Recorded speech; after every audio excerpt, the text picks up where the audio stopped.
Donc la Lizerne prend sa source dans la vallée de Derborance, qu'on appelle le Val Triqueux. Triqueux parce qu'il y a 3 cols en fait. Un qui part sur Ovrona, un autre qui va sur le canton de Vaud et puis un qui relie le Sanetch. Donc c'est surtout une vallée une vallée d'estivage, une vallée d'alpage qui n'est pas habitée à l'année. Et puis la Lizerne en fait, elle prend sa source au pied de Titaner, à côté de la Fava. Des altitudes alentour de 2100 mètres, comme ça. Et puis, tout au long de son parcours, il y a différentes sources ou affluents qui la rejoignent et qui participent à gonfler son débit. On a le glacier de Tsan-Fleuron qui est plus au nord, avec le massif des Diablerets. Donc là, il y a des eaux qui s'infiltrent et puis qui relient la Lizerne, en fait, en souterrain, qui traversent différentes couches géologiques et qui contribue au débit de la Lizerne. Et tout ça, ça se passe en amont du barrage du Godet.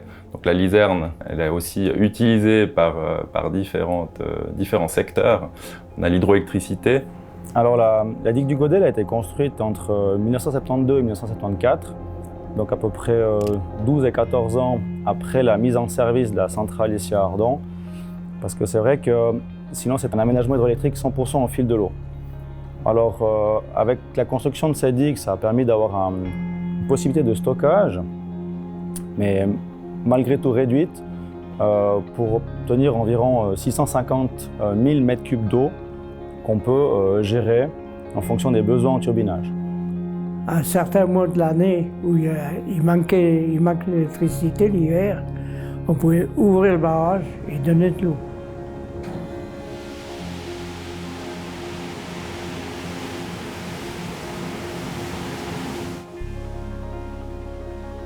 Donc ces eaux, elles sont vraiment dans des rivières qui sont naturelles et qui sont chargées naturellement de sédiments. Tous ces sédiments, ça peut être des pierres de taille plus ou moins petite, où un premier tri ou filtre se fait au niveau de la prise d'eau. Elle ne laisse pas rentrer à travers ces grilles les sédiments en dessous d'une certaine taille.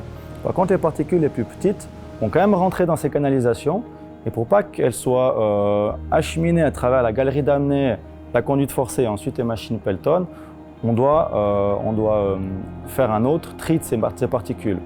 Donc là, il y a un grand dessableur qui collecte toutes les eaux de l'aménagement avant de partir en galerie. Et le principe est assez simple, c'est une grande baignoire. D'un côté, on rentre l'eau qui est encore chargée en particules. Les particules plus lourdes vont se déposer au fond. Et au fond, il y a simplement un système de tiroir, de trappe. Quand il y a un certain niveau de sédiment, on ouvre ces trappes. Avec de l'eau, on laisse passer et ça retourne à la rivière pour suivre un cheminement à peu près naturel. Et le surplus d'eau va par déversement, donc les particules les plus lourdes ne vont pas suivre ce déversement vu qu'elles restent au fond du dessableur.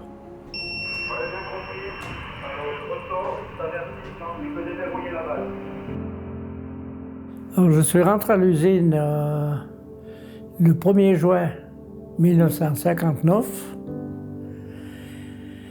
J'ai travaillé 37 ans.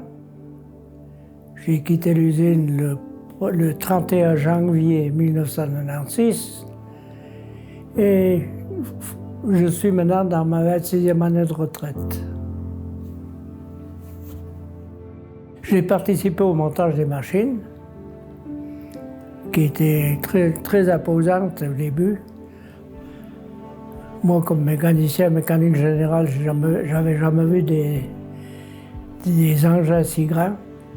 Alors ça m'a complètement changé mon système de vie, si on peut dire comme ça.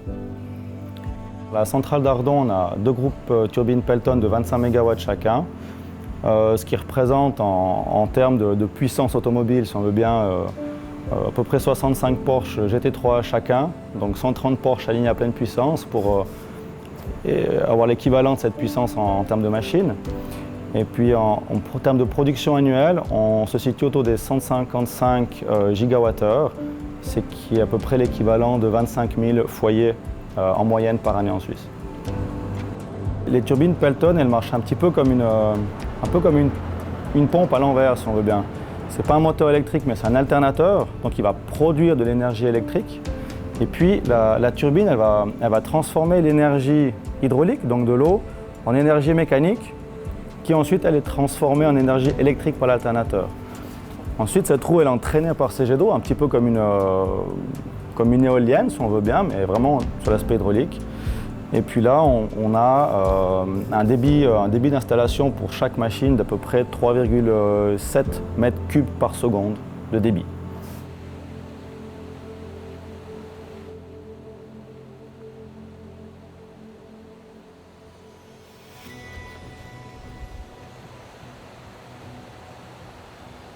Alors pour la petite histoire, ici on se trouve à côté de la Lizerne, où la Lizerne est entièrement vétrosène, sur une portion d'à peu près 1 km. La Lizerne naît sur Comté, passe sur Vétro et après elle fait la frontière avec Ardon et Vétro. Donc ce qui s'est passé ici derrière nous en 2019, c'est une ravine qui descend du mont Acavouer. C'est une incision assez importante dans la montagne qui charrie beaucoup de matériaux. Et on voit derrière moi, tous les matériaux se sont déposés suite à un orage en 2019 qui a formé, ces matériaux ont formé un immense barrage d'à peu près 4 à 5 mètres de haut qui a complètement barré le cours de la Lizerne. À l'arrière de ce barrage s'est formé un lac et c'était le plus jeune lac alpin, on peut le dire, qui concurrençait celui de d'Herborance, mais qui a une vie beaucoup plus éphémère. Donc après une petite semaine, le lac, le plan d'eau en fait s'est vidé par surverse par-dessus le barrage et la brèche s'est formée et le barrage s'est complètement vidé lors d'un événement qui a causé aucun dommage à l'aval. Voilà. La Lizerne porte bien son nom, c'est un toponyme celtique en fait qui veut dire l'impétueuse, la rapide. Donc c'est une rivière qui coule une partie au fond de gorge. Elle lave, on pourrait dire, le pied des montagnes, hein, que ce soit le Haut-de-Crie ou le Mongon. Donc durant les hivers, la neige et les grandes avalanches qui peuvent se produire amènent beaucoup de bois. En été, les orages peuvent amener beaucoup de matériaux charriers, des blocs, du gravier. Tout ça se dépose dans la Lizerne. Et puis, inévitablement, quand les débits de la Lizerne gonflent, tout ce matériel est emporté vers la sortie. Donc on a le village d'Ardon d'un côté, le Vétro de l'autre, actuellement aussi la gare. Et donc il y a forcément une rencontre malheureuse entre ces éléments et le bâti. Quand il y avait des orages, ça doublait, même triplait la quantité d'eau. Ils charriaient les troncs et tout.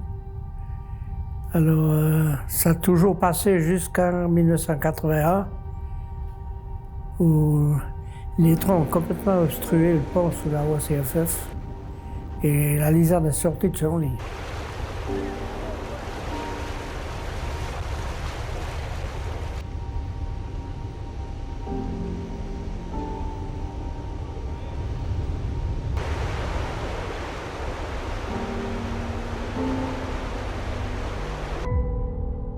À chaque fois, en fait, on a une amélioration du dispositif de protection de la Lizerne qui continue malgré tout de sortir de son lit, notamment en 1981.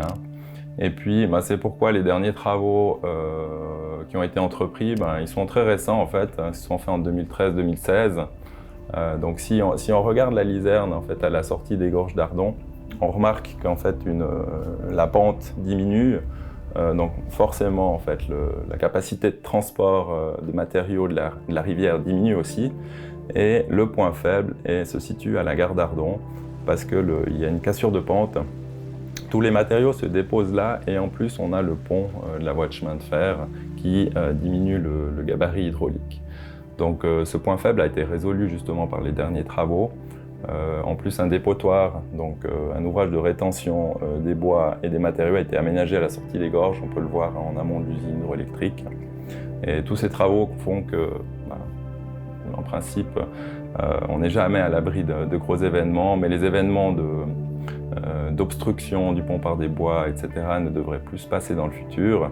Et si c'était le cas, un plan d'alarme qui est géré par les communes permettrait avec des machines d'intervenir assez rapidement pour éviter des dommages importants.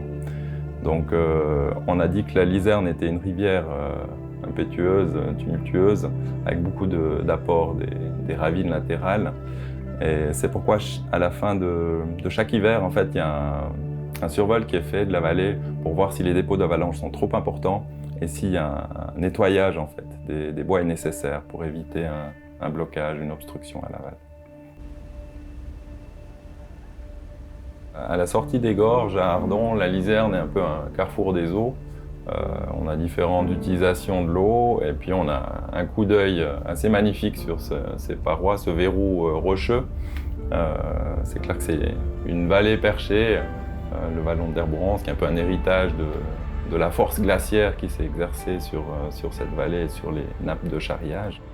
Cet endroit en fait qui est quand même assez magique avec un bruit, une présence de l'eau qui est assez hors du commun. D'une part, ces parois qu'on dit très solides, elles ne le sont pas tant que ça. Le danger de chute de pierre est bien présent. Il y a une cartographie de ces aléas qui a été faite, qui montre qu'il y a un danger élevé de chute de pierre.